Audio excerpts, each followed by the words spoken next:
Stop saying the school system is broken because it didn't teach you about money. You are completely missing the point. The system isn't broken. It is functioning exactly as it was designed to. You think you are struggling financially because you weren't smart enough or didn't study hard enough? No. You are struggling because you were trained to be a worker, not an owner. In this video, I'm not just going to expose the 18th century factory blueprint that stripped away your independent thinking. I am going to hand you the specific key to unlock the cage and finally build wealth on your own terms. The truth is simple but terrifying. Your poverty is not an accident. It is a feature of the software running in your brain right now, and it's time to uninstall it. We were all sold the same standardized roadmap. Sit still. Memorize this. Don't ask questions. If you follow the rules, get the grades, and pay the tuition, you will be rewarded with a stable career and a guaranteed middle-class life. That was the deal, right? But look at the reality staring you in the face today. That golden ticket diploma is now burying an entire generation in 6 figures of inescapable debt before they even earn their first paycheck. Degrees are inflating like currency. What used to be special is now the bare minimum. The safe corporate path is now the most dangerous gamble you can make. You are trading your prime years for a salary that grows slower than inflation, in a job that can replace you with an AI or a cheaper hire in a heartbeat.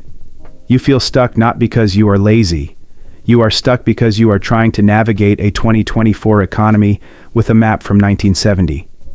You are playing a game where the rules have fundamentally changed, but nobody told you. So if this system is producing millions of indebted employees instead of wealthy innovators, we have to ask, who designed it? And why does your classroom look suspiciously like a factory floor? The only way to win a rigged game is to stop playing by its rules. The secret isn't more school. It is self-education and acquiring high-income skills that the system intentionally hid from you.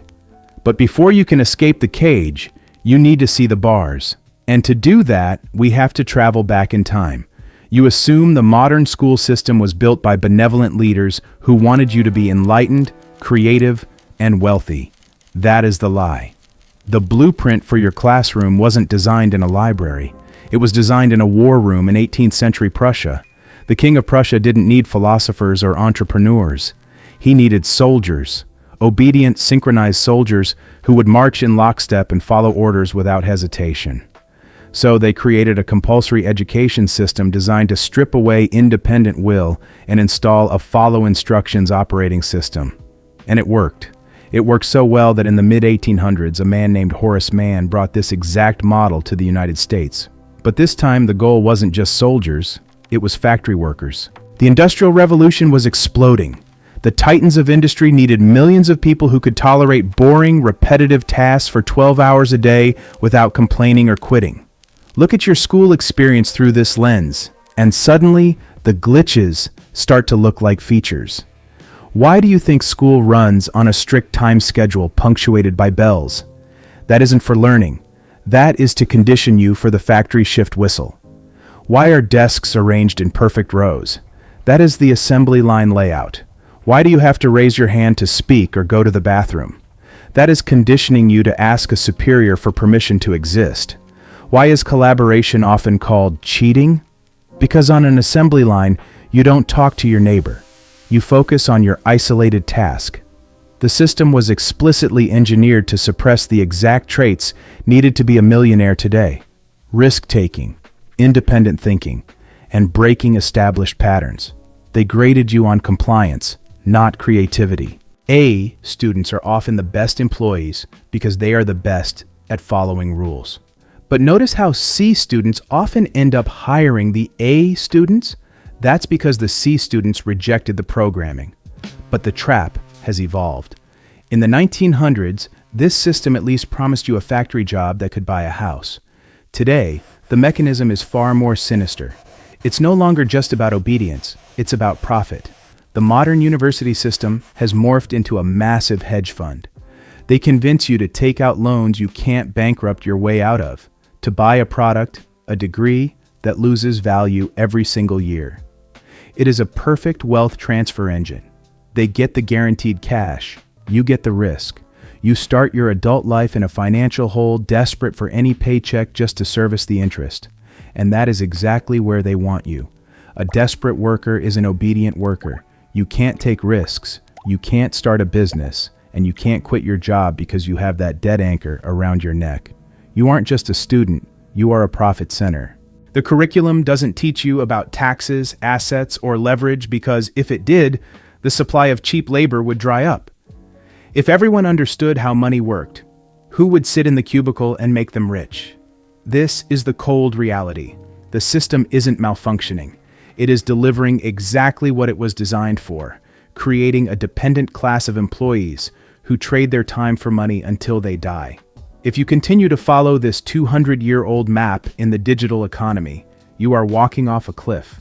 The factory is closed, but they are still training you to work on the line. So, if the factory model is so obviously outdated, why are millions of parents still pushing their kids into the grinder? Why do you still feel a twinge of shame if you don't have a fancy degree on your wall? It isn't logic, it's social proof. It is the deep psychological programming that whispers, if everyone is doing it, it must be the right path. We are social creatures terrified of the unknown. The school system leverages this fear perfectly. It equates following the path with safety and deviating with catastrophic failure. They have successfully branded compliance as success. And the strongest enforcers of this prison aren't the government or the banks. It is your own circle. It is your friends, your neighbors, and your family. It is the crab bucket mentality. When one crab tries to crawl out of the bucket, the others don't cheer. They grab its legs and pull it back down. When you tell people you are skipping the master's degree to learn high-income sales or coding on your own, they panic. They don't panic because they think you will fail. They panic because you are challenging their worldview. If you succeed without the system, it proves that their suffering within the system was unnecessary. And nobody wants to admit they wasted years of their life. Now, I can hear the defense mechanism kicking in right now. I know what you are thinking. But wait. Are you saying schools are useless? Do you want an uneducated surgeon operating on your brain? Do you want bridges built by YouTubers? Let's dismantle this straw man argument immediately. This is the system's favorite shield. Of course, we need specialized technical training. If you want to be a doctor, an engineer, or a lawyer, you need the institution. That is vocational training. But be honest with yourself. Is that what the majority of people are doing? Or are millions of students piling into generic business, communications, and liberal arts degrees because they were told any degree is better than no degree? The system uses the top 5% of necessary specialists, like doctors, to justify the financial exploitation of the other 95%. They use the necessity of the surgeon to sell you a worthless piece of paper that qualifies you to be a barista with a mortgage-sized debt. You have to separate learning from schooling. They are not the same thing. In fact, today, they are often enemies. Schooling teaches you to memorize facts you can Google in 3 seconds. Learning teaches you to solve problems. The economy does not care about your grades. It does not care about your attendance record. It only cares about one thing: value. Can you solve a painful problem for someone else? The school system didn't teach you that because it was too busy teaching you how to stand in line. You now know the game is rigged. You know the factory was never built for your freedom. So how do you escape? You don't need a revolution. You need a personal exit strategy. Here is your 3-step plan to deprogram yourself and reclaim your financial future. Step 1. Burn the mental diploma. Stop waiting for permission. The biggest lie school told you is that you need an authority to certify you are good enough. In the real economy, the market is the only authority. Stop putting Bachelor of Arts in your bio and start asking yourself one question.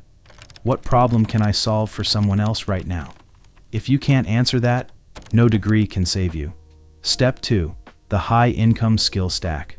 While your peers are memorizing theory that will be obsolete in 5 years, you need to acquire evergreen leverage. I'm talking about specific high-value skills that directly correlate to revenue. Sales, copywriting, coding, data analysis, and now AI prompt engineering. You don't need a 4-year syllabus for this. You can learn the basics of sales on YouTube in a weekend and master it in the field in 6 months. The goal is to build a toolkit that makes you undeniable, not employable. Step 3. The portfolio of proof. Resumes are for workers. Portfolios are for owners. Don't tell people what you can do. Show them what you have done. Build a website. Grow a social media page. Write a case study.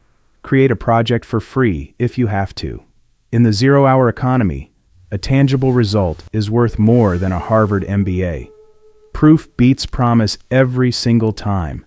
The factory whistle is blowing. The rest of the world is lining up, eyes down, ready to trade their life for a paycheck that barely covers rent. But you see the exit door. So, I have a question for you to answer in the comments below.